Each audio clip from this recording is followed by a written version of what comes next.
thank you so much everyone for joining. Really appreciate you spending the time, and welcome to the Safeguarding Adults Week of Learning Self-Neglect session. Next slide, please. So just to let you know who we all are on the session today. So the session is going to be facilitated by Sarah Morris, who's the Chief Principal Social Worker at Northamptonshire Council, myself, Tina Collett, and I'm the Adult Safeguarding Lead and Prevention Team Leader for Northamptonshire Fire and Rescue Service. Suzanne Binley, who's a Business Manager with Northamptonshire Safeguarding Adult Board, and we're supported by Chloe Roberts, who's just introduced the session, the Project Officer for Northamptonshire Safeguarding Adults Board, NSAB Begum, who's a Social Worker for West Northamptonshire Council, Darren Tebbert from Kettering Mind, and experts by experience from the Mind Virtual Hoarding Support Group. So a really good packed kind of afternoon. So fingers crossed you'll get something out of this afternoon. Next slide, please. So we're going to start a little bit by kind of looking at the context and the local self-neglect picture, just so we can kind of build that that kind of picture for you before we kind of hear about what's kind of going on in the county. So a little bit of background. In Northamptonshire, 60% of safeguarding adult review referrals relate to self-neglect.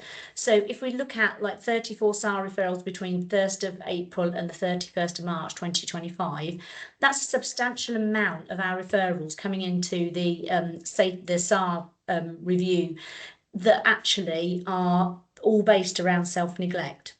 So looking more particularly at kind of SARS 19 and 26 and 35, they all identified physical and complex mental health conditions alongside alcohol and substance use and problems engaging in help and support. And in the case of SAR 19, which was Jonathan, it also was multiple exclusion homelessness as well. So real multiple complex issues there. So consistent themes that were found throughout these SARs, the serious adult referrals, we're going to kind of just look at what we kind of learned consistently coming out of those. So despite significant involvement of agencies, there was no multi-agency meetings or discussions held. And we don't really know if that's professionals kind of not feeling comfortable at setting these up, or maybe running an MDT in an ARM themselves. There's lots of training out there on that, and we've done multiple sessions in the weeks of learning on ARMs and kind of being the lead agency in ARM. So hopefully there's stuff out there you kind of look at, but is that a training need? Patterns of behaviour and risks associated with self-neglect were not always identified and opportunities were missed. So again, do we all as professionals know and understand what we're looking for and what we're talking about when we talk about self-neglect? So we're going to cover that today in today's training. Self-neglect pathways are not accessed. Do we know where we can find this information, and do we know how to access it and find it? And again, we'll go through that with you today. Lack of consistent engagement from individuals resulting in heightened risk of non-engagement. This is a really difficult one, because I think we'll probably talk more about this as we kind of move through the presentation, but we need a long-term relationship-based working environment. But obviously, organisational wise, this isn't always able to be supported. So it's a really difficult one in terms of that time and resource, but we'll look into that in more detail. Lack of consideration of organisational policy and making reasonable adjustments. And this coincides with the last one as well, application of legislation and statutory guidance, no thinking outside the box. So do we harbour kind of and hinder what we're doing because our organisations don't allow us that flexibility to look outside the box? Next slide, please. So looking at the kind of continued picture, in June 2025, and many of you as professionals will have been at this, the Safeguarding Adult Board and partners held a self-neglect summit. Any local practitioners could come to that. So if you're a frontline practitioner, you're invited to come, and just want to kind of run through a few of the outcomes of the summit. So the summit gave us an opportunity to focus on key themes that were evident locally and nationally within safeguarding adult reviews around people who self-neglect. So this kind of was more around kind of what were we really struggling with. So often very often they decline help. They very often have capacity to make their decisions themselves, and want to live how they want to live. Positive change can be seen and should be seen as a long-term kind of incremental process. So it was all those things that we kind of discussed as partners. We learned much more about what support is available locally when dealing with people who self-neglect, and we gained a bigger understanding of pathways and processes that could lead to support. And we had lots of different practitioners kind of delivering information that a lot of us hadn't kind of heard of or didn't know about in the county, which was really interesting. We listened to professionals about what works and what gets in the way. So we did quite a good session on barriers and successes and outcomes, and we helped to share those safeguarding systems and to hopefully shape the system moving forward as well. So did a lot around positive stuff like multi-agency working, person-centred, empathy, patience and time, building the trust and being non-judgmental. And then we kind of looked at the kind of more barrier type of thing in terms of capacity, lack of time, complex issues, and obviously risks being very high sometimes, and how we would be able to reduce that risk. And then it gave us a chance to work with other professionals. So just connecting with our colleagues was amazing. You might have been on a table with people you've never met, and that gave us lots of opportunity to kind of connect and talk. And it gave us kind of the opportunity to see the sort of breadth and width of partnerships that were out there that could help us with self-neglect. Next slide, please. So looking at kind of what the summit kind of told us, and there's a lot more work to be done on this. It told us about the services, the support and availability, thresholds, responsibilities and funding and resources. It told us what's available, who could be responsible, whose responsibility is it to help people, and what funding or lack of funding was out there. It gave us a little bit more knowledge about what practitioners were thinking, their knowledge, identification of self-neglect, engagement and time and capacity. And again, was there a gap in the training there, and what did we need as practitioners? And from an individual's point of view, it told us that there was things like stigma and shame and trauma, trust and fear and self-esteem, and people wanting autonomy and control over people working with them. So again, talking about that long-term engagement and that person-centred working and building the trust and rapport. So how can we access that and deliver that more successfully? Next slide, please. So just sort of carrying on from those key themes that were identified to improve the practice, improving professionals' knowledge around self-neglect and the availability of self-neglect pathways. And again, I know Chloe will go over this at the end, and so will Suzanne, about all the information that's already on the Adult Safeguarding website for you and for you to use and build on. Building effective and consistent engagements with individuals who self-neglect, and taking time to build those relationships. And as organisations, why haven't we got that time to do that? And understanding resources available and how to access all of the support. So we're now in the process as a Safeguarding Adult Board of considering how to actually implement the findings.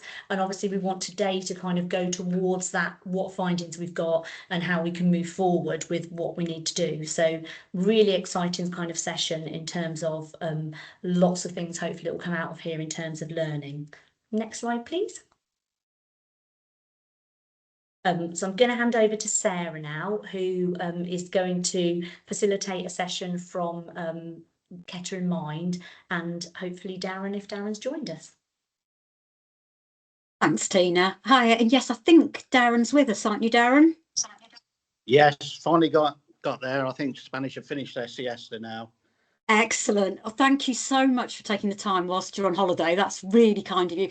Darren is kindly going to start this session by just talking us through some information about the hoarding support group that Kettering Mind and he facilitates. Over to you, Darren. Okay, thank you. Good afternoon, everybody.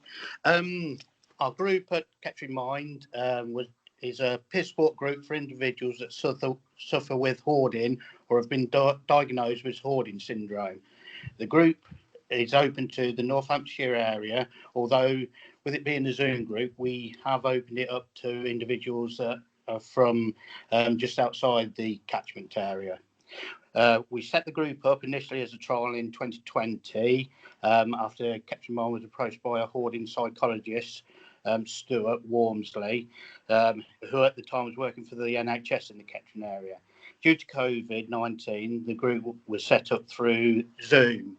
The funding was allotted for this trial, and after a successful spell, we're now still running, and like we're coming up to 5 years of time that we've been running the group. At the moment, we have around a dozen members open to the group, and have had over 50 individuals passing through in the duration of the 5 years it has been running. Some people have joined us, and then after a spell feel that they no longer need the peer support. We've still got 2 individuals on the group that have been with us from the very beginning, which is really good for new members. As I always tell everyone, they're the experts in hoarding, as they're the individuals that are living through it. And then what we find is that anybody who wants to access this group, it is for people who suffer from hoarding issues and need support. It's a self-referral to the group by contacting Kettering Mind at our Russell Street offices, and professionals can also refer individuals if they feel they could benefit from joining the group by the same method of contacting Kettering Mind. So that's more or less what our group offers and how it's run. And I think if there's any more any information I've missed out, I'll be open to to questions, and hopefully I can answer them for you. Thanks ever so much, Darren. That's great. Now I think Joy and I'm hoping Mary may be with us. Is that the case? Hiya.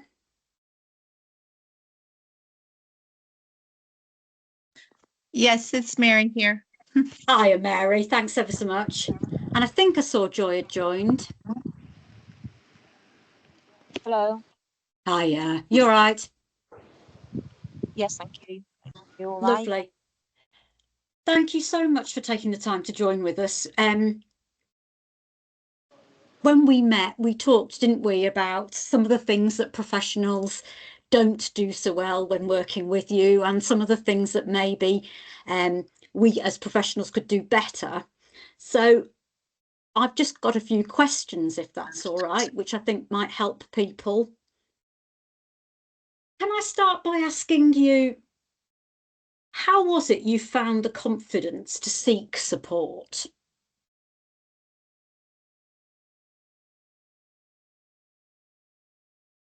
Mary? Yeah, it was very difficult, and for many years I didn't seek support. I would say probably for at least 5-6 years, I wasn't even able to acknowledge anything, that I had a problem, and wouldn't even have known where to seek support at that time either. And then once I recognized that, once the problem got to the point that I definitely needed help, it's been very hard to be open and to share that I needed help. So I think it was someone just referring me through to the Kettering Mind support group, that I said, oh well, that would be good, and as it's on Zoom, then I can join that, and then from there, I've been put in touch with the fire services, and also tried to pursue other help, but I haven't been able to get any other help besides that. Okay, thank you. I think we'll probably come on to that, won't we?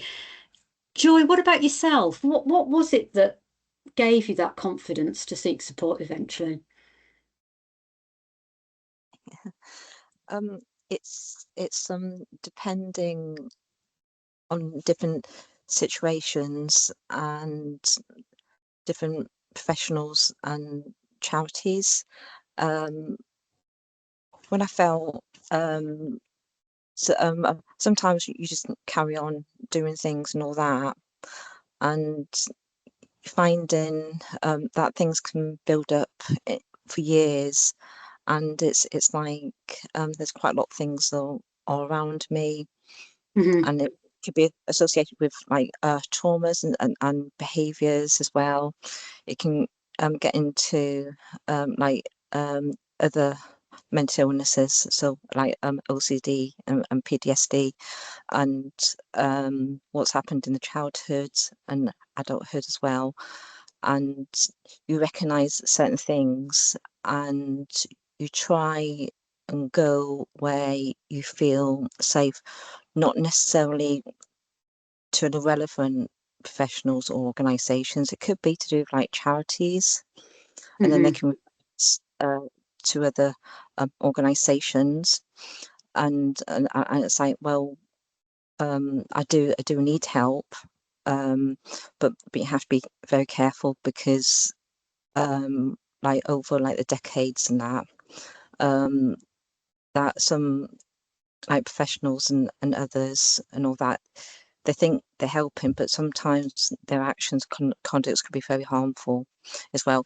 But I thought there's different pathways from different individuals that will try and seek help, and when they do that, sometimes they can get knocked back as well.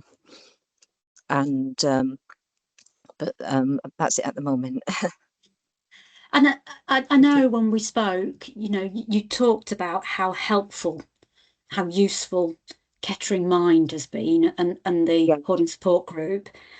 But we did also talk, didn't we? You've just mentioned about the things that professionals have done which haven't been helpful, where people probably thought they were trying to be helpful, but weren't. Are there things you'd want to tell us, you know, as professionals? Don't do that. That's not useful. That's not helpful.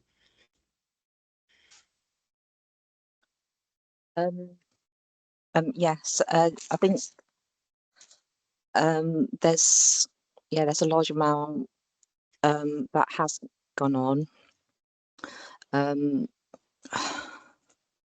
So where do I start? It's kind of it's building that rapport, and I was listening into those slides as well about isolation and like that. So sometimes your training stipulates what you're going to do, but sometimes it's on every individual, vulnerable individual's needs, situations, and sometimes let them lead the way. And but sometimes it's trying to build that rapport. Sometimes it can be, it's the triggers when it's about the home environment, and it's what they would like the professionals to do or not to do, or it's like, we're going to do this, we're going to do that, we're going to do this, that, and the other. And it's about choices, it's about decisions, it's about like there's the formalities, but sometimes it is about like protection, but it's actually prevention, and it's about negotiation and mitigation. What's paramount is preservation of the environment, but preservation of the person. It needs to be person-centered. So are you saying that sometimes professionals will come in with this is what we're going to do, this is the route we're going to follow, rather than looking at, you know, talking to you as an individual and what you individually want? Yes, it's kind of the institutional, the culture, and the like the old school ways, like we're kind of like new school. It's kind of like it's how you negotiate, and it's like sometimes you can be so set in your ways that it can break things. break the communications before you try and build a rapport.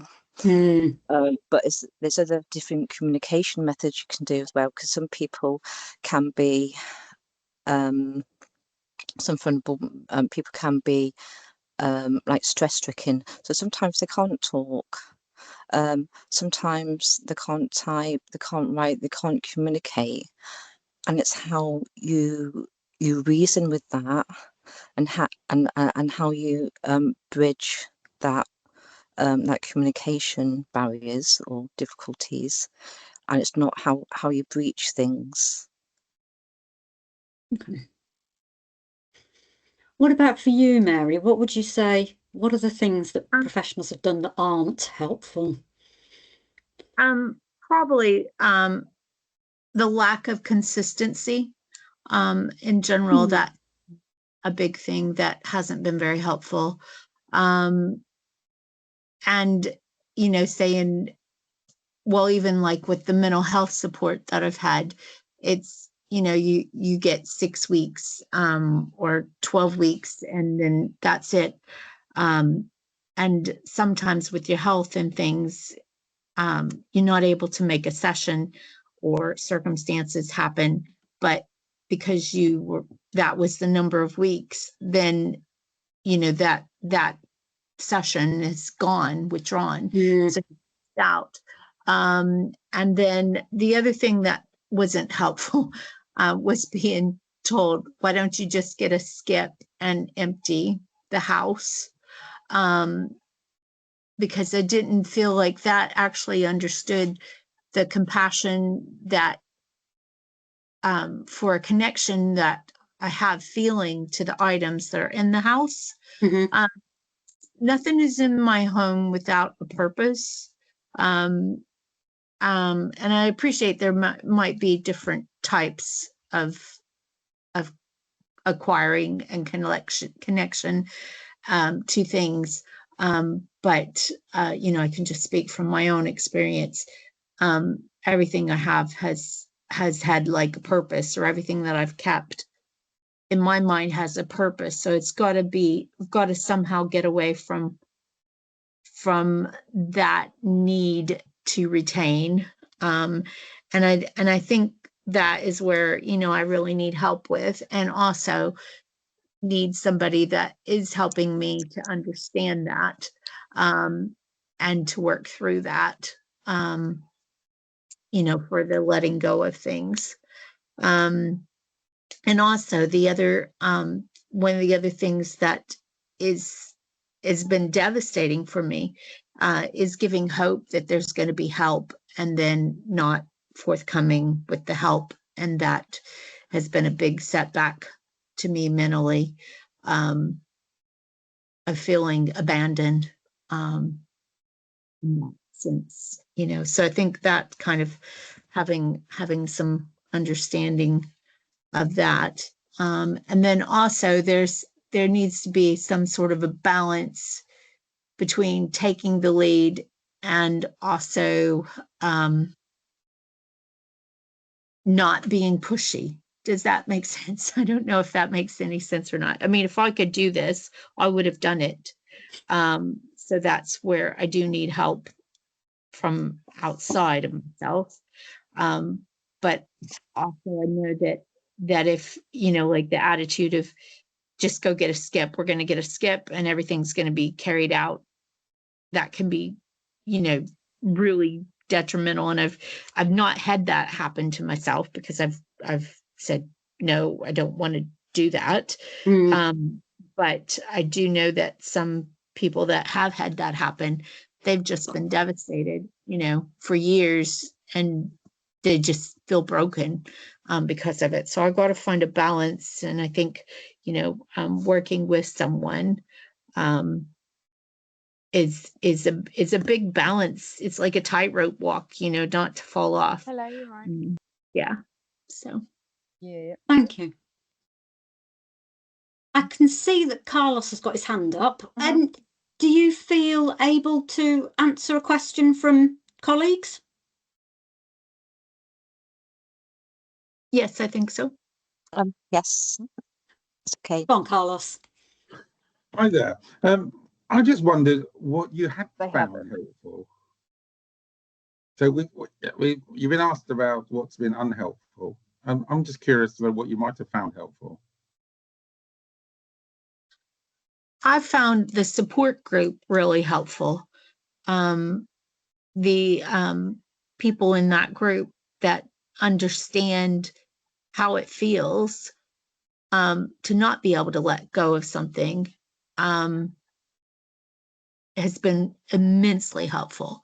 But then also, so they have the understanding of how it is to let go of something, but then they also have, and we do it for each other, we have encouragement to each other to let go.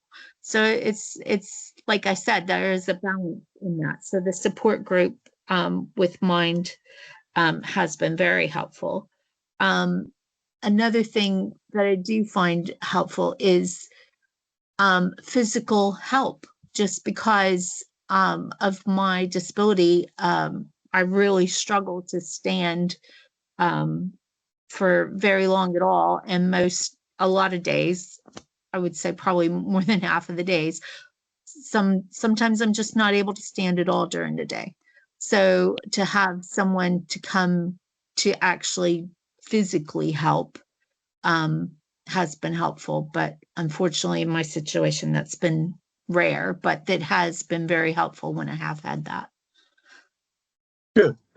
That's good to know. Lovely. Thank you. Joy, did you want to come in at all? Yes, that's okay. Yeah, I think like going out and meeting fellow people, it's like join the club, but it is like the peer support group. Mm-hmm. And actually meeting with them before. I've actually met with other hoarders and other people as well before COVID, and then I went on to the Zoom meeting as well.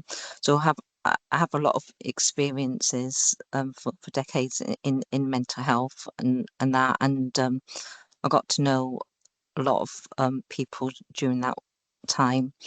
And what has helped me is the group, and also talking to one another, and actually just being there and having a facilitator like Darren and a specialist holding psychologist as well. But these are very few and far between, very rare, and it's getting that specialised support. And I think like yourselves is getting like specialized support and information like from ourselves as well. But it's just like the group and also as well certain professionals who understand us. Thank you. And Thanks, John. Carlos, thank you for asking what I promise you was the next question on my list, I promise. I'm sure it was. Mary, you talked about that practical support, didn't you? You know, actually having somebody to help you. Is there any other practical support that either of you can think of that you think actually that would be really useful? It's not, we don't have it in Northamptonshire, but actually that's practical support that would be really useful. I don't know because I don't have it. But what I do think would be helpful is if there was some sort of a facility that almost like a consignment shop. I don't know if anybody understands what that means, but a consignment shop is like where I was able to take my things and they would, you know, almost as like a charity shop, but I would receive, you know, even if it was nominal proceeds back, because and I do sometimes I do end up donating quite a bit, but but sometimes I feel like, you know, I can't let go of that because I've paid money for it, or it's valuable and I need the money. And,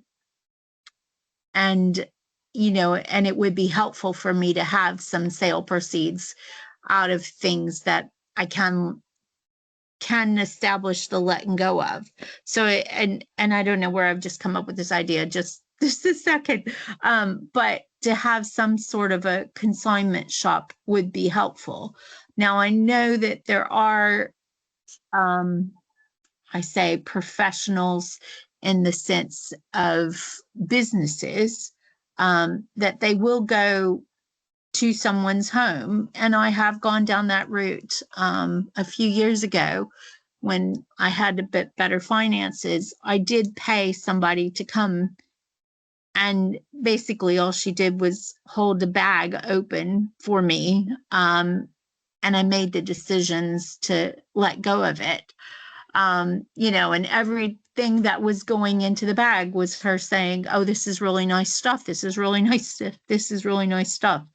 And then I've since found out that she has a retail shop, that she just takes what has been, you know, let go of and puts it into a retail shop. But it would have been, you know, I think, so the problem is I was expending finances to actually sell, well, not sell, but for somebody else to sell. So I was expending the finances to try to clear some space in my house. And then someone else was benefiting from the proceeds of those. Yeah. That was, you know, it also then puts a, you know, well, I don't want to let go of that because then, you know, I'm not benefiting from that. And I know that sounds crazy, but it was very, no, not at all. It's very hard when you know, you're like, well, I've paid money for that.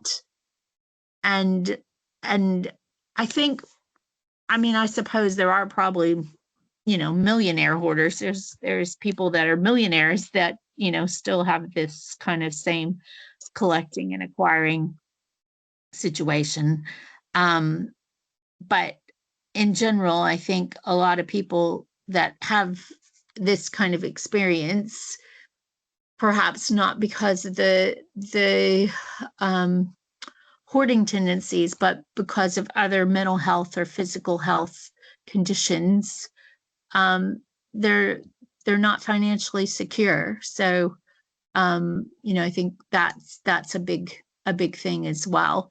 And also socially secure, as to be able to, because I feel like I can't have anybody come to my house. If I was to list something on Facebook or Marketplace or something, I can't have somebody come into my house. And then because I have 2 major traumatic incidences with post offices and mailing things, I am not capable. I will literally have a breakdown just to go to the post office, which I've tried, but it haunts me that I can't go to the post office if I was to mail something. So if there was some sort of a facility, you know, that things could just go, you know, that would generate some income for me, that would be really helpful. Yeah. Thank you. That's really useful. Thank you. Joy, is there anything you'd want to add to that, Jane? Yes. Could you repeat the question again, please? So it was whether there was practical support that you thought would be useful. Yes. Yes, there's yeah, the practical support is perhaps, I don't know, in the future is developing like pilots, like practices, practical practices. I I don't know. I know about like the transport and all that. Some I have a car, but some others don't have a car. Now I just put notes. I've just written some notes down about having a health social care pool car, or that you can have. Well, I don't know about hire a van, but hire a van, but like a pool car where you can give practical support. Some hoarders, vulnerable hoarders, don't have cars, and they have limited bins as well, room, like recycling and gardening, and sometimes it can affect inside the house, and it can affect outside the house as well, them getting out and so forth, because the gardens can be overgrown as well, so it could be all encompassing with their outhouses as well, and the maintenance. But it's developing a network that they're verified and they're vetted, and a list that you can give to vulnerable hoarders, or you can take certain things on yourselves, is to say, okay, if you want us to come in, but you can, we're here for you. We have like a pool car that you can put things, bags in the car, and you can come with us and like go to the tip, and then afterwards just go for like coffee and cake, just talk about things or something like that. But these are just suggestions. So but also is having when hoarders and vulnerable people get seriously ill, you can't really take them into hospital because you've taken them out of the environment. They need to be treated in the environment, and sometimes it can be serious, and it's developing like intensive or home treatment teams and task force that can actually help with the maintenance of the house. There's dealings with health social care, the police, the fire, the council, the neighbours, the neighbourhoods, and it's how to develop that network and those safety nets as well. So on a practical level, actually having access to transport, so even if you do get to a position where you want to get rid of things, you can actually take them to the tip, but then also building that understanding around you about the fact that actually it's not easy to leave your house, and you need that support in your own home. It is, but also as well, sorry, but also as well is the utility companies as well, the gas, electric, and the water as well. Everything's just all encompassing, and it's developing those networks and kind of non-judgmental, empathetic home treatment teams, really. So yeah, no, absolutely. I mean, my last question really to both of you is, obviously, you know, we are incredibly grateful to you for joining us today. You've got a number of professionals on this call who will be working with people who hoard in the future. Is there anything, what is it you'd want us to take away from today and to remember and to put into practice in the future? What's the message you'd want to give us?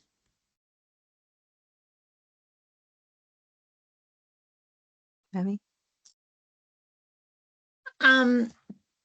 So I'm just trying to write some things down. What I would say is please see the person as an individual, but also as part of a collective. They are also a son, a daughter, a mom, a dad, a neighbor. They could be a creative person. They could be someone that's interested in sports. They could be a bird watcher, moviegoer, musician. They could be somebody that enjoys going out.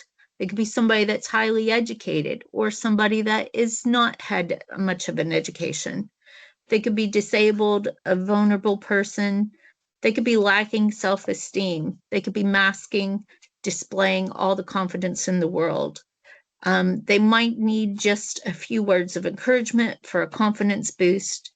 They could be someone who is 1,000 times more than just the label of a hoarder. You're not just a hoarder. You are an amazing person, and you bring a collective knowledge and experience that I also think could be useful and helpful to others. And, you know, from myself, I want to help others. And some of the encouragement and the feedback that I've received from my fellow support group members has been really helpful to me, because sometimes I might say things that I should be saying to myself, but it's harder for me to say it to myself, but I can be more encouraging to others. So I think it's a collective thing of being, you know, your whole person, and never ever look at somebody and think, you know, that person's just a hoarder. They're not just a hoarder. There's so much more. And also one of the big things, because I've been someone else that is not part of my support group, but I do know her. If somebody reaches out for help and then they say, oh, I don't think I can do it, it doesn't mean that they never want help. It might just be that at that time they can't accept help. They can't see the way to be able to accept that help. And I know that that has been myself as well. Sometimes when you ask for help and then you don't get it, or you don't get it the way that it's you think and you perceive it going to be, then it's really hard to ask for help again. So I think just sort of having that check-in and saying, you know what, would you like help now? Or, you know, when do you think you're going to be ready for the help? And that you'll be there to help them, you know, when that time comes that they are ready for the help. And I'm saying that from experience, because I was going to try to hire somebody, and then, you know, like the day before she was due to come, I just went into my shell and said, oh, I can't do it. I can't have somebody else in the house. It's going to be too much. And then with my friend, you know, she was asking for help, and I said, well, I'll come over and I'll help you, just to be there to support you. And then she said, I don't think I can do it. I'll need to wait a few days because it's too much for me. And I said, I know exactly what you're saying, because I just did that myself. So it's kind of, it's sometimes your emotions do get the better of you, but it doesn't mean that you never want help. It's just that day, that even hour, you know, that might not be able to cope with it. Thank you. And, you know, you said about being helpful, wanting to help other people. I am sure that you being here today has massively helped a lot of people on this call. And I hopefully, through helping them, has helped other people who they may then go and work with. So a massive thank you. Joy, would you have anything you'd like to say, as you know, as that sort of that takeaway for us? Yes. It's well.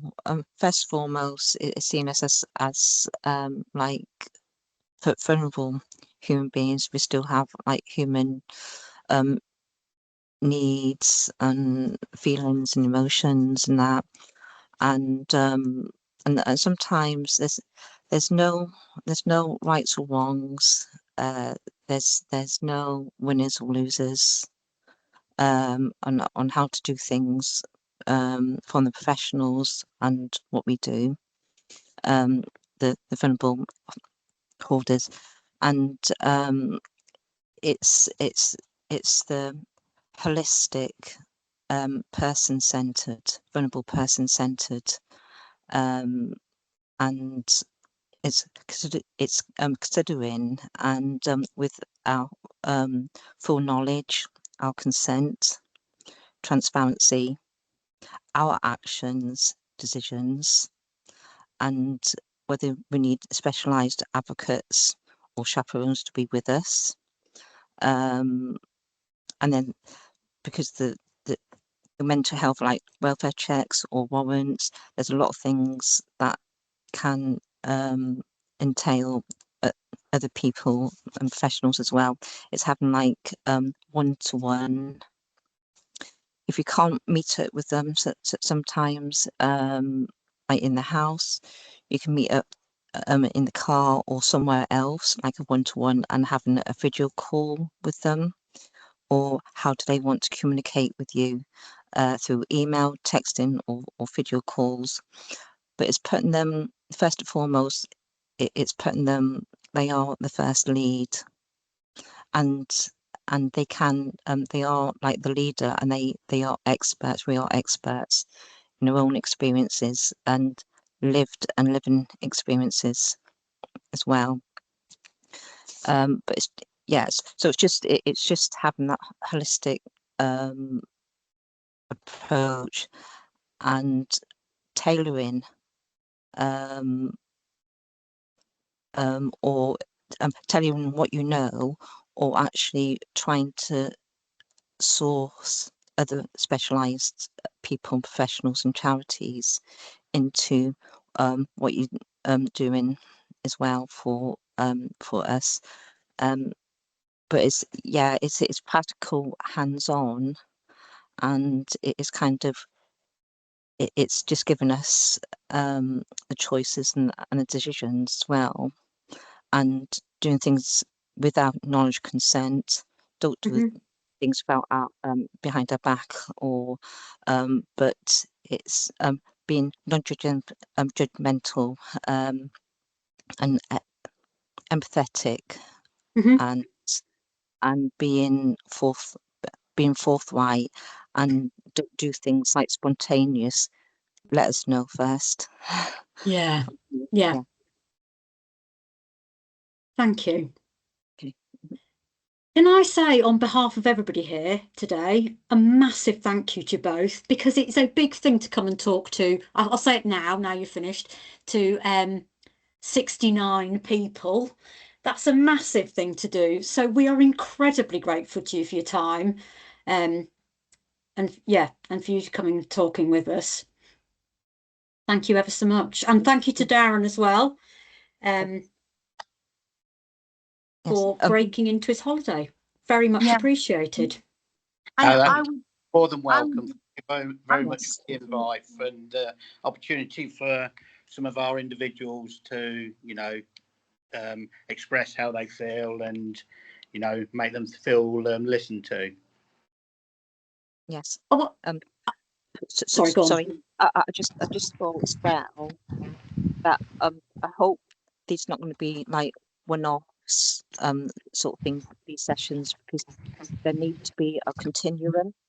There needs to be to continue these sessions, and including the vulnerable, like the holders or the mentally ill, disordered people, because it needs to be ongoing and continue.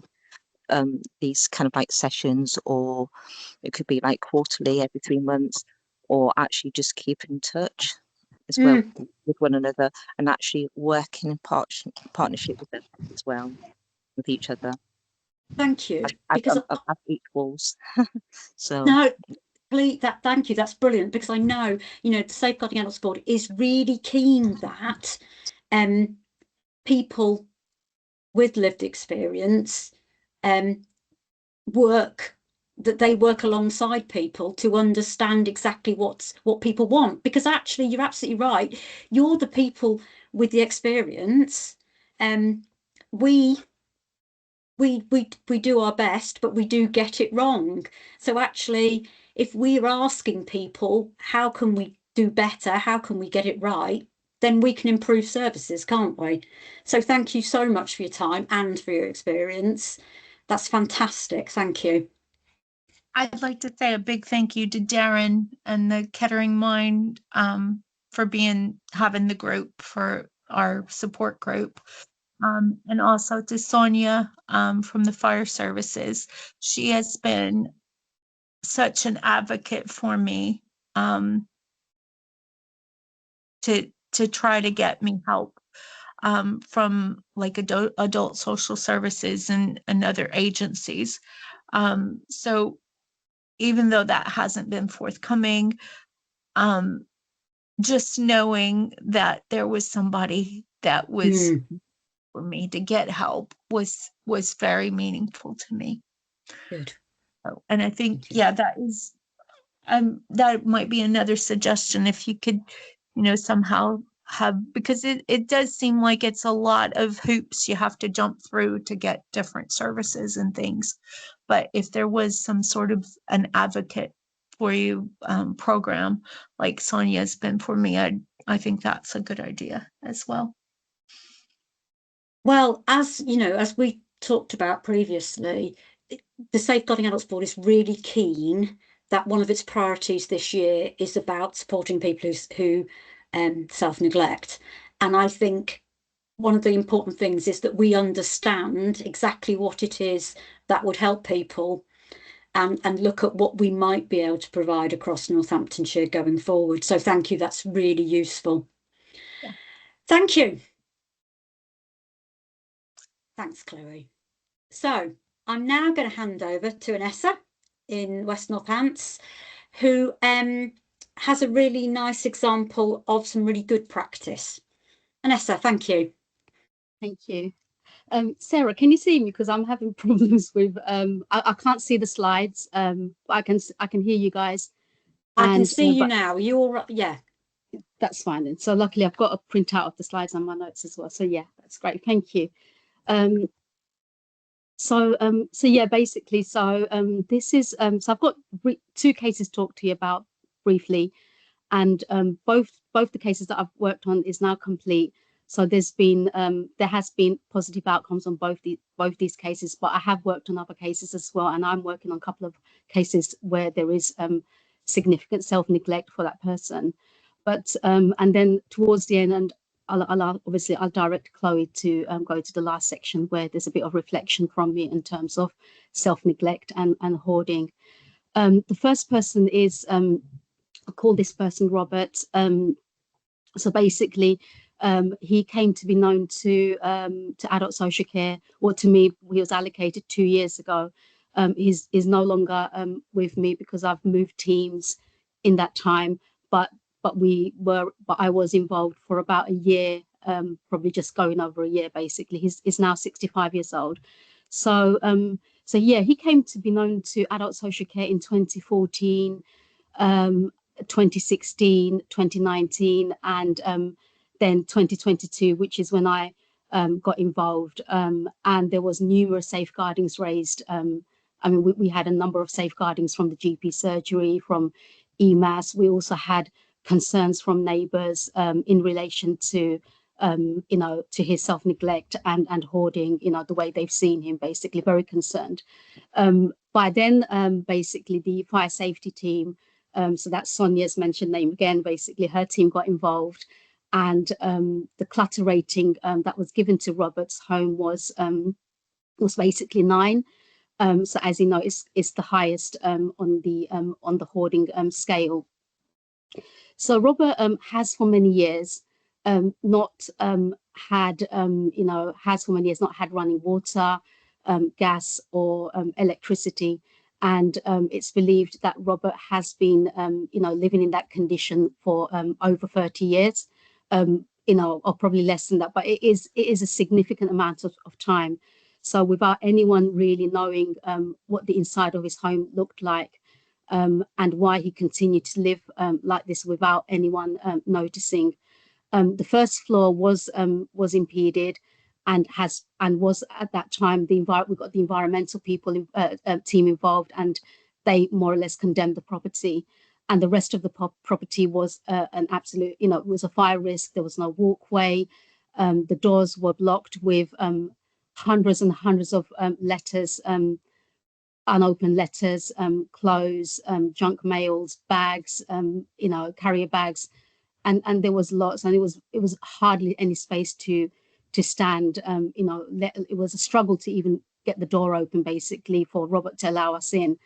But so Robert has had a diagnosis of autism from his medical record. I saw that he had that diagnosis, but again, it was a working diagnosis, not a confirmed diagnosis. But then he was later diagnosed with OCD and anxiety disorder by the mental health team who got involved. So Robert keeps to a routine every day where he accesses the community, and once a day, and it will be very early in the morning. He goes to the local supermarket, which is the one supermarket that he goes to, and he uses a toilet there and has a strip wash where he buys, and then he buys I think a couple of sandwiches or a sandwich for the day, a sardine can, and a water bottle, 20 liters to be exact. So he comes home and he stays home in the living room, and it's dark, and I think there's a small lamp that he has on for the day and night. Basically, he doesn't do anything that will kind of put him at greater risk in terms of like move the rubbish, light a fire, and he doesn't have a working toilet as well. So somehow he has been able to control his bowel and bladder, basically. But that is something that we cannot say for definite, but we do know that there was no apparent any odor or anything like that in the property. So yeah, so basically for a long time his sisters and he's got a nephew as well made attempts to see him, but it has been kind of unsuccessful. And when their mum was alive, when Robert's mum was alive, basically, and I believe she passed away just probably about 10 years before, 10 years ago, she would come out and actually meet them outside of the house, and she wouldn't allow them in. And I think because of the fact that they would obviously question the way Robert was living, and she's kind of allowed this to kind of happen. It would have been built up with lots of things, and it's probably because of the fact that she had no answers. But that continued, basically, and we're not sure, if mum tried to get support and how she went about it, but maybe, probably not reaching out to family as much as probably she could have done. So obviously that didn't happen, and that continued. In terms of the framework that informed my practice, so I worked to try and make his living environment. We worked, so basically, that's me from the adult social care team. So there was joint working with the fire safety team. So that's Sonia's name mentioned again, basically. So me and Sonia, we worked together, and we got other services involved. But from my practice, basically, it was actually the safeguarding practice that I used. So the aim was to make this home environment safe and habitable for Robert to live in, and that was pretty much what was the forefront of our minds. Basically, it wasn't anything to do with like moving him out, or basically looking at support that he didn't need. But we just didn't want to, we didn't identify the support at first. It was more about his environment that needed to be looked at. But I remember in my earlier kind of reflection, that basically kind of like a dilemma, I suppose, is that I questioned at the time, does Robert want that intrusion in his life, in his home, where he has, to him, he's lived reasonably well. And that's how it came across to me, at least, basically, as he was not volunteering himself for support. So I realized quite quickly, basically, that that the challenge for me, which is that Robert has basically, you know, a complex history, and that this was basically, you know, not just a case for moving him out and, you know, clearing out his house and carrying out a deep clean, because this is our expectations of what, you know, what we would want, basically. But does he really want that does he really want us to go through, does he really want that change to happen in his life? And if he doesn't, is it because of the fact that he's quite comforted by his environment, and basically he feels safe there? And that's something, obviously, that's something that we needed to explore more with time. But sometimes, you know, I needed to think that basically that obviously we had to think about striking that balance where, you know, we can't leave him, you know, in an unsafe environment, but we have to sort of not make him feel distressed or, you know, not connected to his home, basically. So the legal framework we work by is the Care Act, and using the safeguarding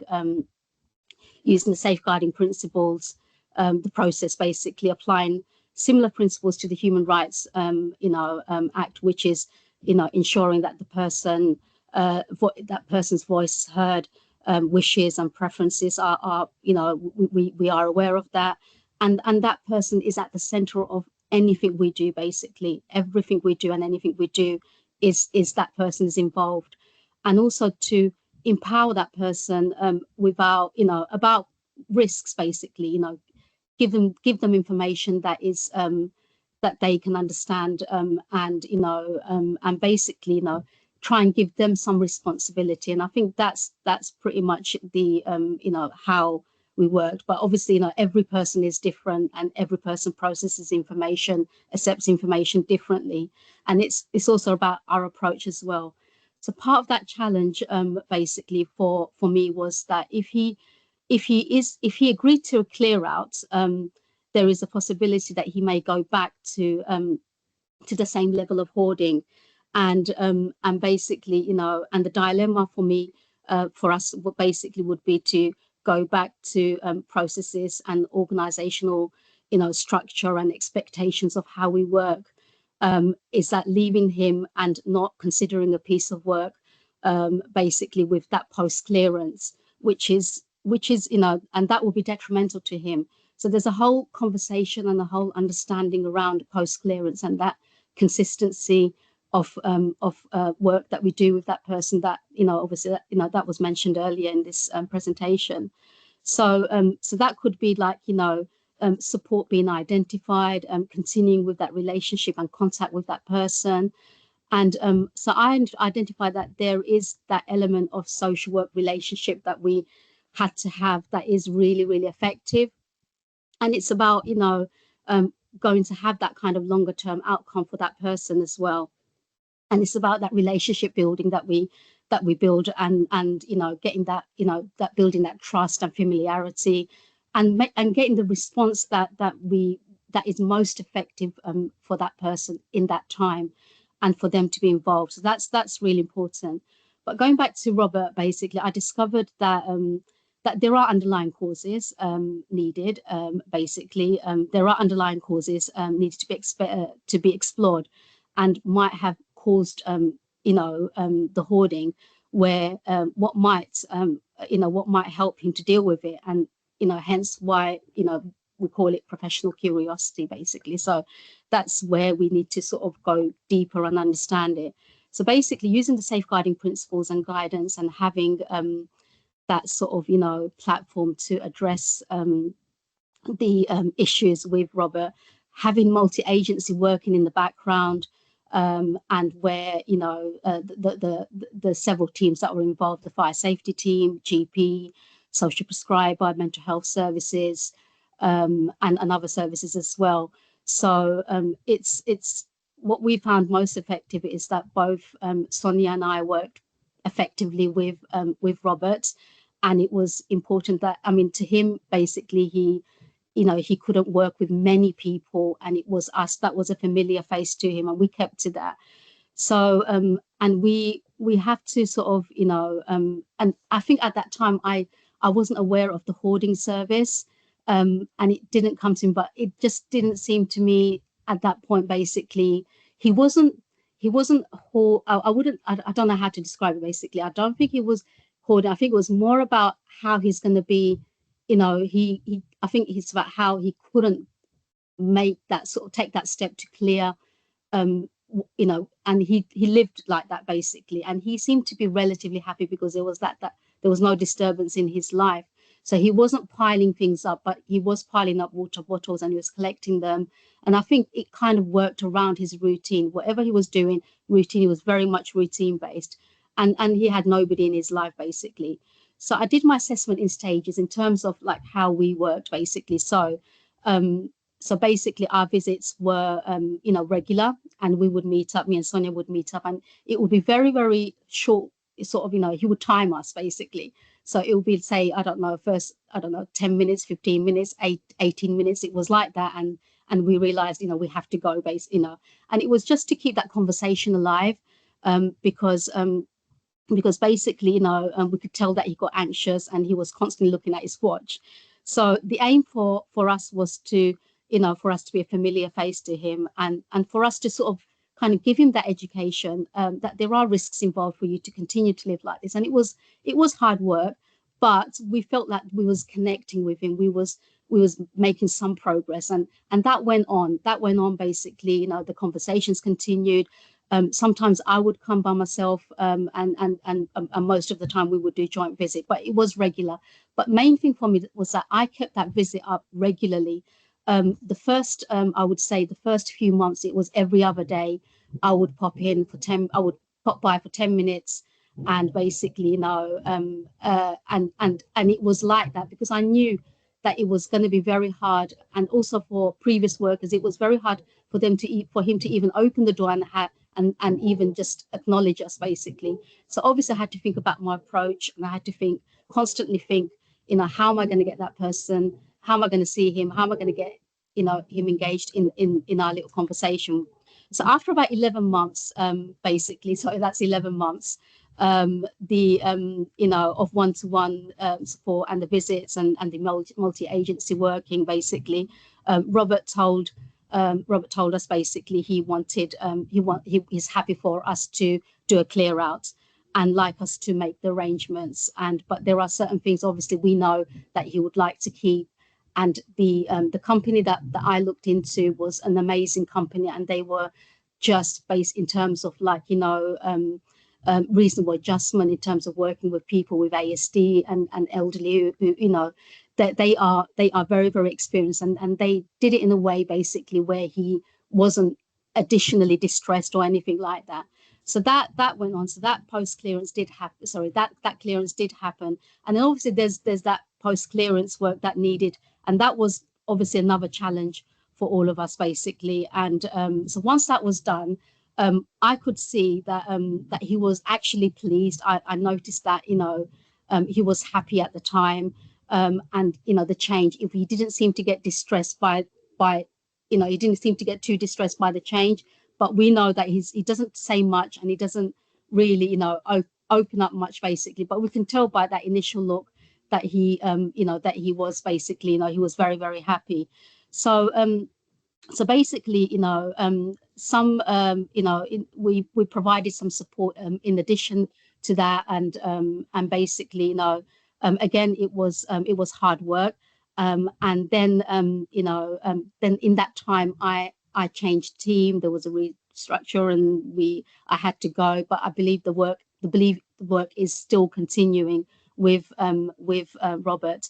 But I do know that consistency is very, very important. That work needs to continue because, again, like I mentioned before, there's a whole piece of work, getting that person to to understand, to engage, to understand why, to live in a safe and habitable environment. But also there's a whole understanding and work that needs to be done in terms of post clearance.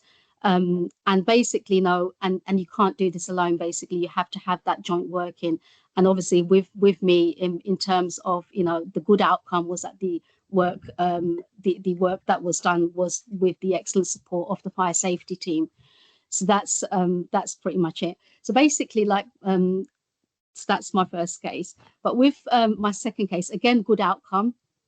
Again, good outcome basically for the person and us and multi-agency that were involved. So this case was slightly different in terms of the person's circumstances. So this was not this person was not described as a hoarder, but self-neglected her care and environment, not by choice, but she was a victim of financial abuse from her power of attorneys, who are her brother and sister-in-law. She was also a victim of cuckooing, and basically, you know, and she was, you know, and eventually, so the police were quite heavily involved in this case, and the power of attorneys and the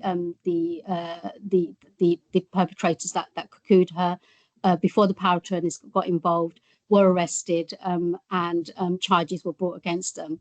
The detective that was involved in the case recently basically invited me to their CPD to do a presentation on self-neglect because of the good outcome from this case and the intervention from multi-agency working, and especially from adult social care. She basically and she told me that, you know, basically very rarely do they get a conviction, but they were able to do that because of the relationship I built with the person who I will call H, basically. So, and the evidence was, you know, was able, and they were able to convict because of the information and the that H was able to give. But the presentation that I did 2 weeks ago was actually a learning session for us all, basically. And it was about, you know, financial abuse, multi-agency working, and how these good practices kind of work and how we apply across the board as well. But with HP, there is something about basically, you know, in terms of like, you know, elderly people and being sort of drawn to the wrong, you know, people. And we see that often in the work that we do in the community teams, basically. And they are abused and victimized, you know, because of the fact that they're lonely and they're isolated. And she was, you know, H was lonely. She was very isolated, and for a long time. And that's after her husband passed away, that she became drawn to these people, and she was quite severely neglected and victimized as well. So this is where we, you know, came in using the safeguarding inquiry to prevent risks and to look at, you know, what support she needs, basically, and, you know, work with the police closely and other services as well. But the relationship she had with her power of attorney was of really great importance to her, because of the fact that, you know, this person gave attention to her. And what the care, when I completed her Care Act assessment, basically I identified that, you know, maintaining healthy and positive relationship is absolutely, but is going to be beneficial for her. But she's now in a supported placement. She's absolutely, you know, she's accepting support. She's absolutely thriving. She's actually a mentor to other service users. They actually come to her for advice, and she's just doing really, really well. In her accommodation, in her supported accommodation. She couldn't live in the last place because of the fact that, you know, there was issues obviously with the rents, with everything that went on. The landlord had to give notice to her, and obviously, you know, we've identified that she needs support above and beyond what can be offered in her own accommodation. So, but the key principles was about basically engaging her with that support, but also, you know, there had to be some time. We had to have that time, patience, and consistency in terms of how we work, basically.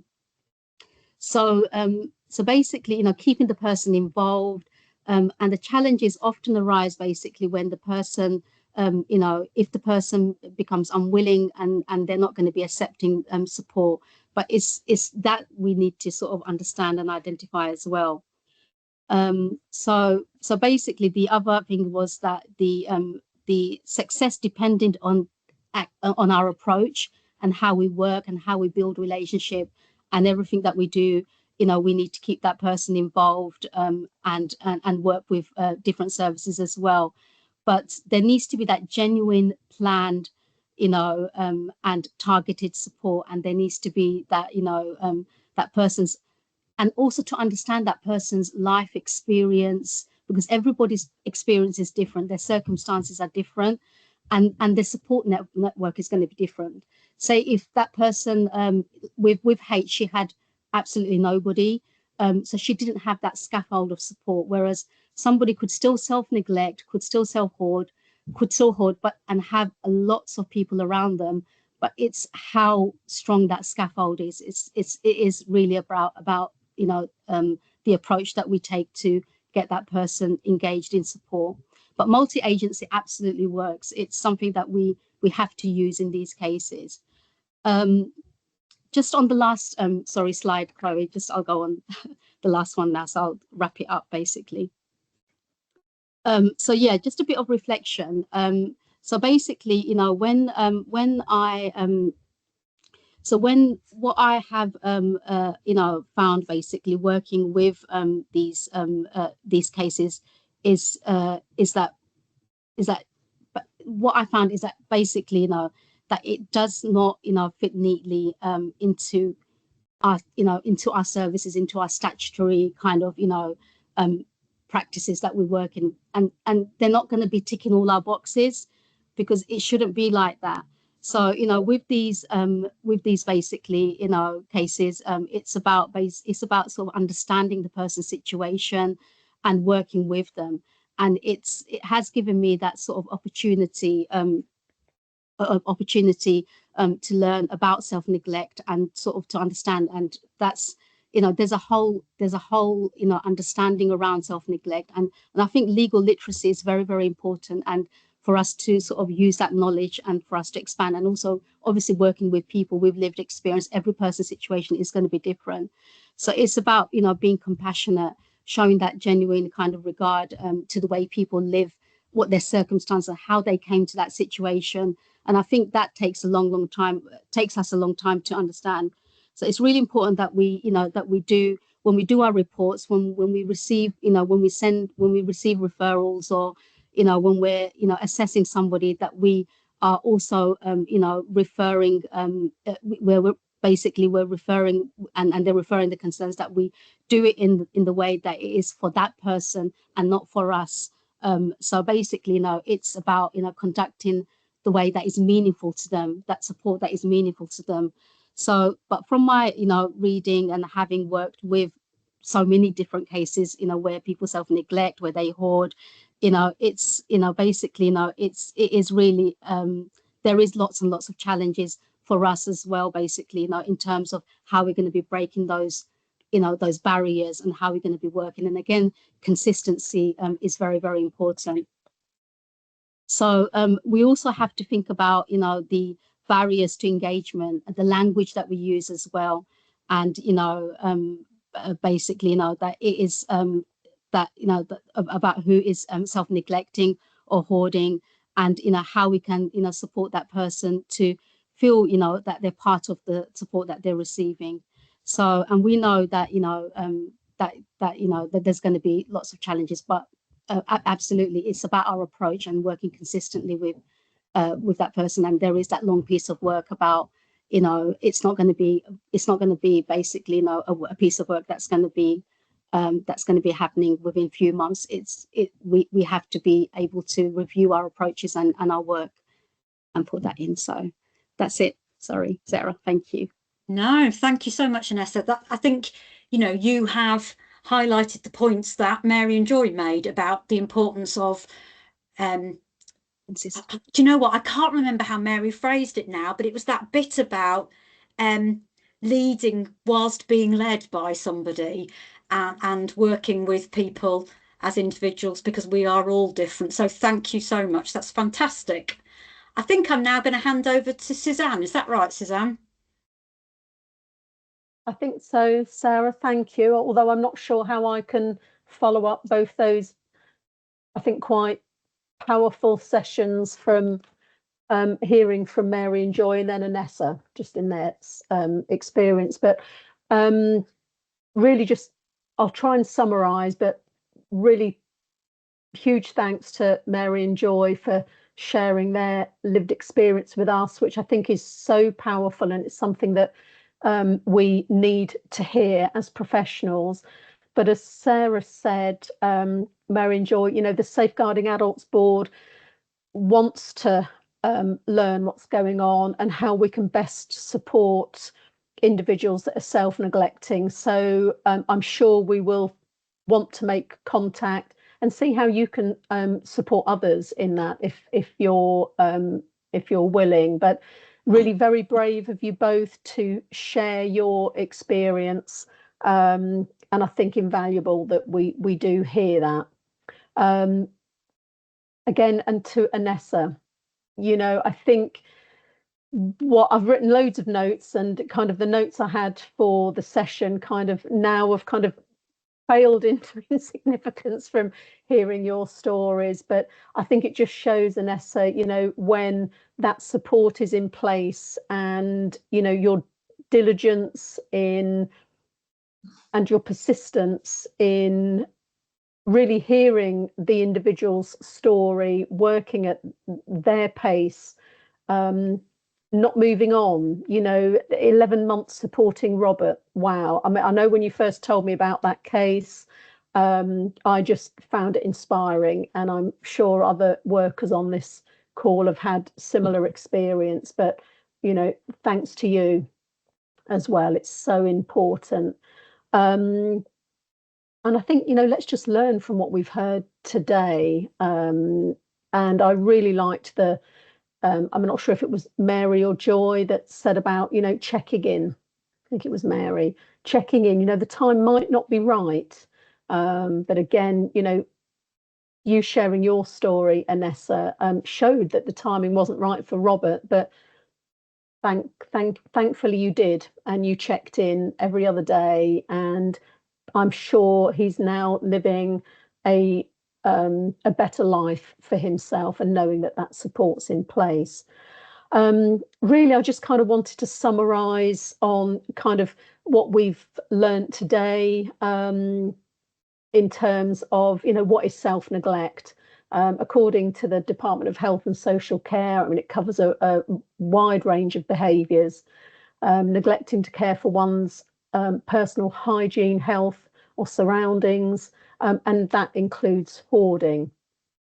And I think, you know, there's a list here, and professionals will have come across this, I'm sure. You know, it could be one or a number of these issues, you know, neglecting physical health. Now that could be just, you know, not in a position to get to the GP or go to medical appointments. Joy spoke about, you know, those practical support, you know, having the use of a car or a pool car or an advocate to support, perhaps even getting to appointments. Hoarding can lead to fire risks, and we've heard as well how Northamptonshire Fire and Rescue Service are supporting individuals greatly, and I think that's amazing. You know, lack of self-care can threaten an individual's personal health and safety. We've heard as well kind of that difficulty in maintaining consistent engagement with services, and, you know, that can soon unravel. So, you know, keep that contact going if you can. For me, and having looked at, you know, there's no specific reasons as to why people self-neglect. Could be associated with trauma. We've heard about that today. Could be physical and or mental health, impacting an individual's ability to seek support. I mean, they might have low energy levels or physical needs, which Mary spoke about earlier. There could be side effects of medication, brain injury, or mental disorder. Next slide, please, Chloe. And I think this slide really just builds on what Mary Joy and Anessa have talked to us about today. You know, we've heard some really powerful messages. We know it takes a lot of time and resource building that trust and the relationship. You know, it's very unlikely to happen overnight. You know, have that patience, work with an individual's own pace. Takes time. Identifying and understanding the risks to an individual. And I think Anessa has clearly shown that use of professional curiosity in the work that she did with both Robert and H. We talked about policies, practice and thresholds, legal literacy. And again, the term self-neglect, I mean, it can be quite stigmatizing. Be non-judgmental, you know, be careful how you use language and approach the individual if they need care. I just wanted to share with you that, you know, not all people self-neglecting need to be safeguarded. Safeguarding duties will apply where the adult has needs for care and support when they're unable to protect themselves. So it's important to look for those other pathways as well. Any intervention that you're undertaking as professionals should seek to reduce risk whilst respecting, you know, that individual's choice. And I think I just wanted to end on this slide in terms of, you know, positive change takes time. We've all heard that today. So let's not lose sight of that as professionals. Next slide, please, Chloe. Okay, so helpful information and resources on the Safeguarding Adult Board's website. Lots of helpful information. I just wanted to point out some of the animations that we have on the site, and I think the case that Anessa shared with us in terms of cuckooing and that exploitation, there is an animation on the site called Tricky Friends, which I think highlights that really quite clearly. So I would just encourage you all to have a look at the website, see what can help you in your practice. I did want to say that, as Sarah had alluded to earlier, the Safeguarding Adults Board is taking self-neglect very seriously. We are working on the 2026-29 strategic plan, and having met with the strategic board partners, they are very keen to hear people with lived experience and see what we can do differently to support people in the county. In terms of national support, there are 4 things we've listed here. So Clouds End, Hoarding Support and Hoarding UK are national support agencies. Tina kindly shared an image of a book called Buried in Treasures. It's written by David Tollin. It's a scientifically based program for those living with hoarding disorder, and I've checked it's available as an audio book and available on Kindle and paperback, but some of you might want to have a look at that book and see how it might be able to support your practice. Next slide, Chloe. I think we're almost done, actually. Yeah, it's just, again, a reminder, visit the site. There's lots of information on there. And I think actually when I spoke with Anessa recently, you know, just talking about some of the policies and procedures that are on there to support practice, escalation policy as well, if you're not finding the support through colleagues with particular casework. But again, you know, the importance of multi-agency working, I think, is invaluable to this area of work. Chloe's already suggested that the certificates for attendance will be issued once we've received your evaluation form. It might take a few weeks for us to get the certificates out to you, so don't worry if you've not received them straight away. Just bear with us.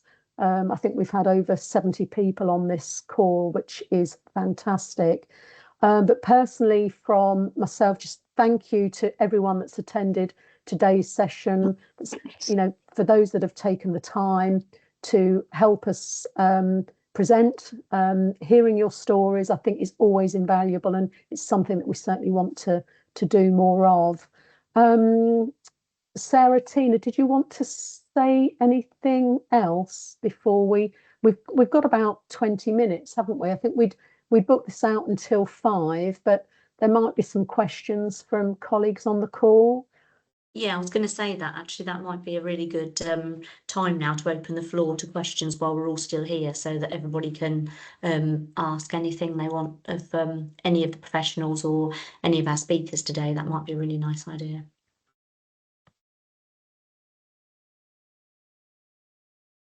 Also, I think are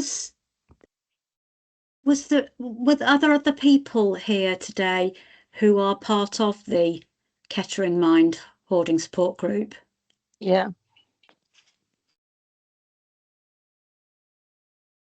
I was just wondering if there's anyone else who wanted to say anything, who felt there was something you'd like to tell professionals that would be useful to them in terms of working with people who hoard in the future.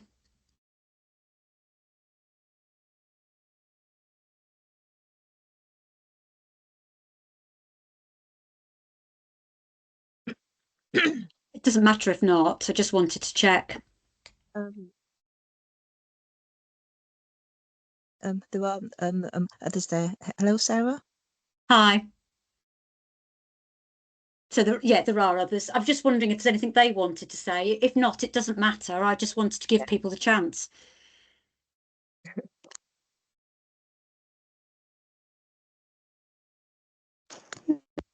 No. Go on. Hello there. Hiya.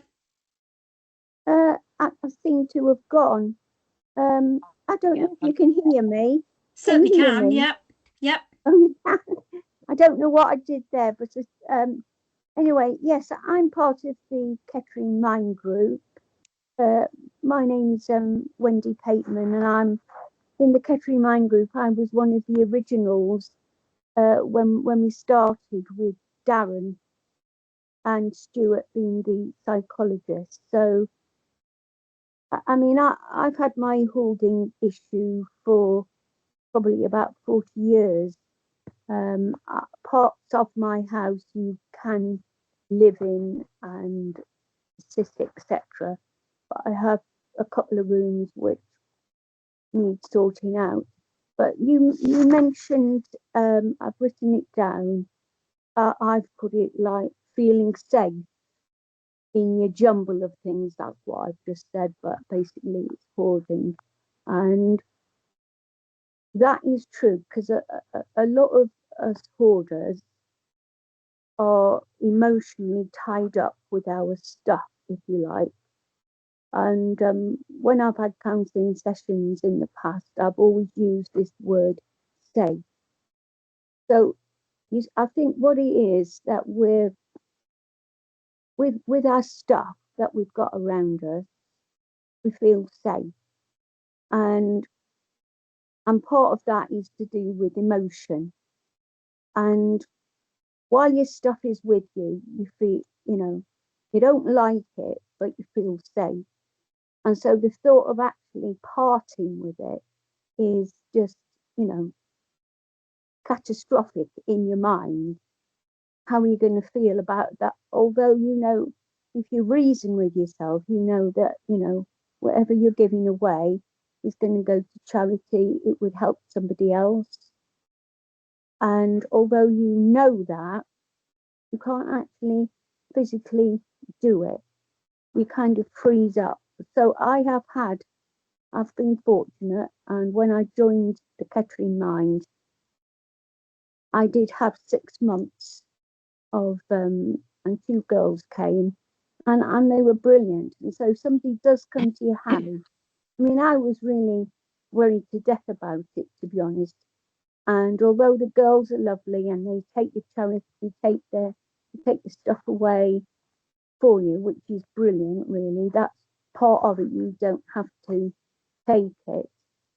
But like I've explained over the years, to actually, oh yes, and the other thing is two things I learned when I first started Mind, especially the Zoom Mind, was to take photographs of your room before you start, or your stuff, and then as you clear, you keep taking photographs, so you know you can delete them off your phone eventually, but it's a good reminder, and it's helpful because when you're having a bad day and you can't sort it, and write stuff down as well. That's very important, to write stuff down.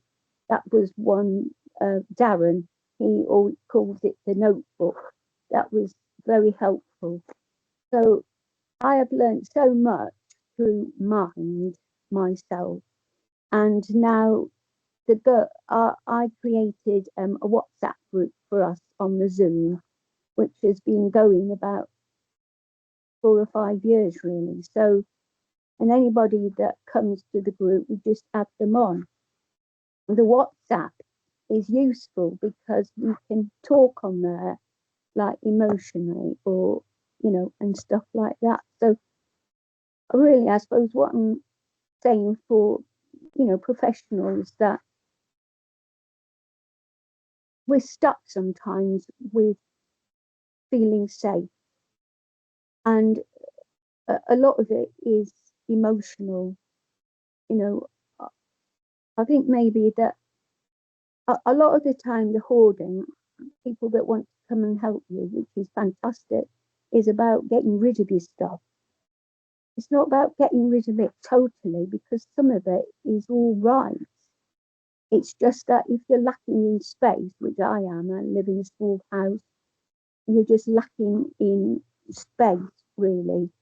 I've got stuff, my mother passed away, well, it'll be 12 years in January. I've got lots of her nice stuff, you know, nice quilts and those covers that, you know, cover the whole bed. Do you know what I mean?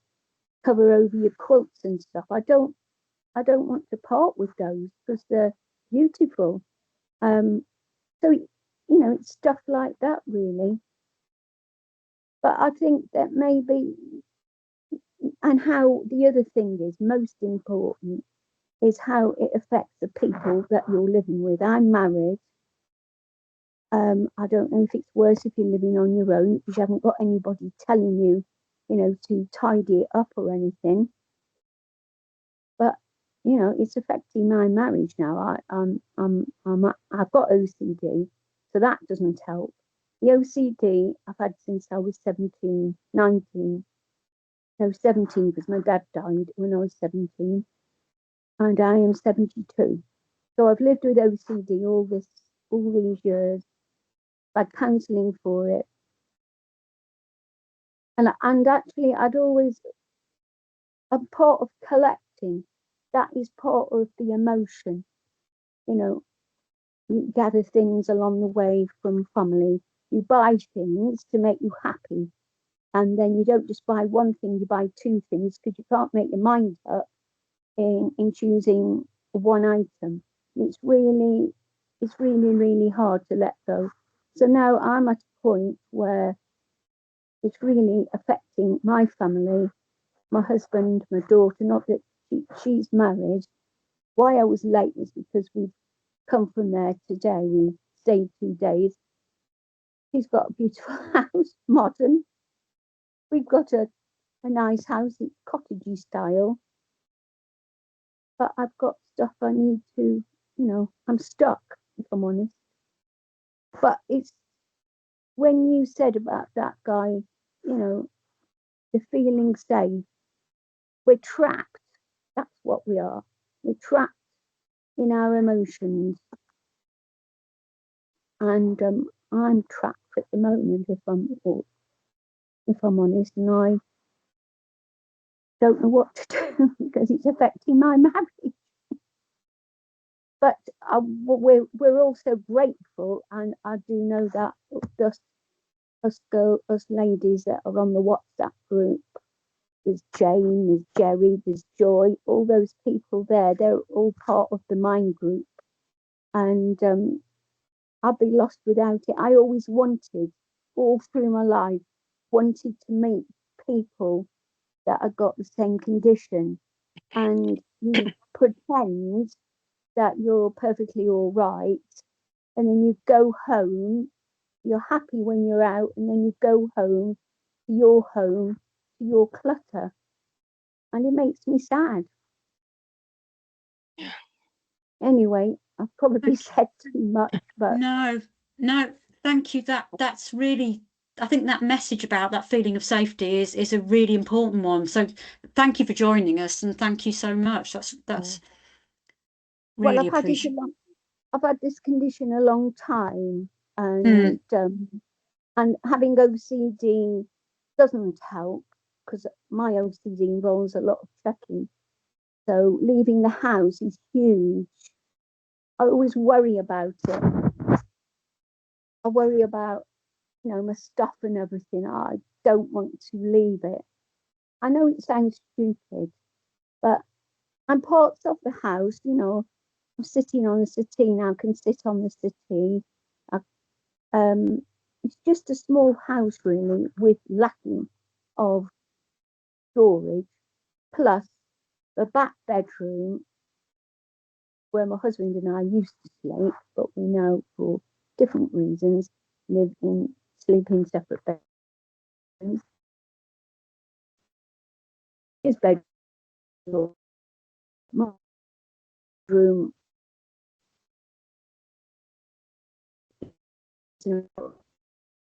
good. Oh, sorry, Wendy, you can't sleep on them. Would it be possible to say something after Wendy? Yes, of course, Jane. Sorry, Wendy. Can you hear me, Wendy? Sorry, what's going on? Are you there, Wendy? Oh, Jane, yes. Yeah. Sorry, I was late because I hadn't been sent the link. I don't know what. Somebody else. Yeah, sorry, Wendy. I am here. Here. I'm here. Would you mind if I said something, Wendy? I've said. Oh no, I've said too much. I'm sorry. No, it's fine because I was late. But I just wanted to say that I'm 61 now, and I didn't refer. I referred myself for mental health treatment last August because at 61 or 60 then, it had taken me years to have the self-awareness that I had a problem. Before that, and I should imagine it's the same with many of us, that we don't actually realise we have a problem. I didn't even know until looking at today's slides that we were regarded as self-neglect. But it's true when you think about it, because I neglect my physical health as well. That when I was approved for counselling by the Grand Union Mental Health Trust, they have not been at all helpful because they don't understand it. Professionals still don't understand. And even if you see a psychologist, they don't understand. But when I was referred to Kettering Mind, Darren's been brilliant because it will be a year at the end of November. And he will say this himself. I joined thinking, right, I'm going to get this help in a couple of weeks' time, it'll all be done. And he had to point out how long it can take, before you're ready for help. But for me, it was about 10 or 11 months. And now I'm at the point where I'm sick of it. It makes me feel sick. And that's a massive turnaround for me, because at the beginning I thought, and I said to Darren, I don't want to get rid of it. I don't know why I'm doing this. I don't want to get rid of it. I'll never be ready. But if you're patient, and I think patience is one of the biggest things, because if you're patient, you do get to that stage. But it's really the help from Darren and the peer support group that's just been it. I can't explain how marvellous it is. It's the only thing, like Wendy said, it's meeting other people that have the same condition, and you know they won't judge you. Everybody's giving each other help.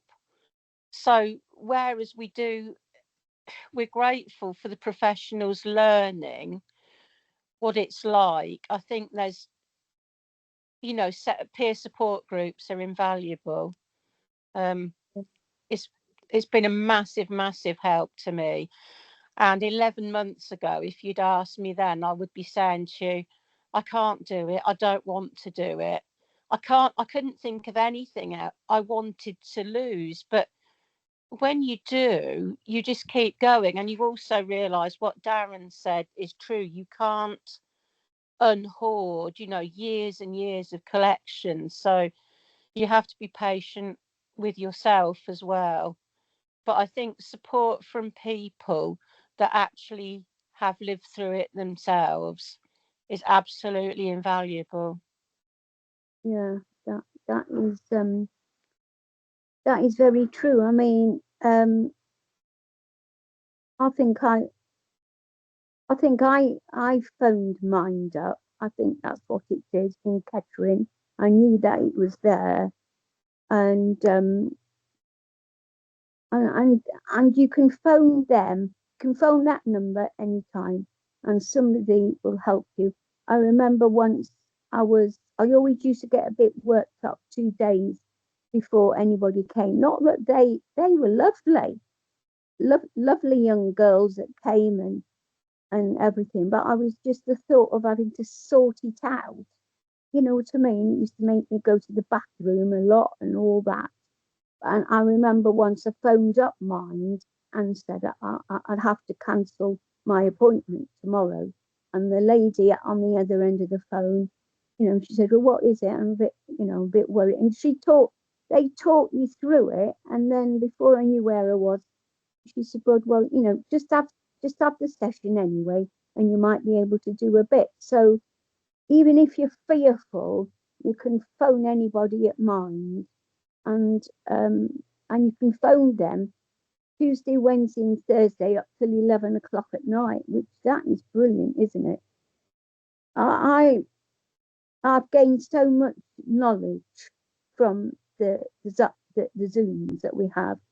I've learned so much and always writing stuff down. But the fact, like Jana said, the fact that you can talk to somebody else who has the same condition as you, understands, who will understand your emotional attachment, because that's what it is. And of course, having OCD usually is linked with hoarding. I didn't always have that because my husband used to be in the RAF, and we had an RAF house in Lincolnshire, so I didn't really. And when we had our first house in Cranwell, that was a 2-bedroom house. I didn't have hoarding then. It's come later on, I think. But I've always clung to things. So I am quite a sensitive soul, not as sensitive as I used to be, but so you do learn a few things when you get to 72. That's something to do with age, isn't it? You do learn things by the time you get to 72. But I'm a family person, and you know, I'm sensitive to people's needs and emotions, and that comes out when I send messages on WhatsApp to people, and I'm sensitive to that part of a person. And I haven't been well for several weeks, and I'm in a choir in Kettering for the Cransley Hospice Community Choir, and I've missed so many sessions, about 7 weeks, and I'm going tonight because I'm feeling a lot better. Excellent. So singing you know, it's a wonderful thing, and we just sing for the local hospice. So I'm going tonight, and we've got a concert in a month's time. So that, you know, that's Brilliant. uplifting. Well, you and I are both going to choirs tonight then, because that's what I'm doing this evening as well. So I hope you enjoy it. Right. And you, where is your choir then, Sarah? Leicester. I'm in Leicester, not Northamptonshire. Yeah. Oh, well, you have a lovely time too. Thank you so much. Can I a massive thank you to Joy, Mary, Wendy, Jane, Darren. I think he's gone back to his holiday. I know he's not with us now, but massive thank you to you all for your time, and thank you to everyone else who's joined today. We really appreciate it.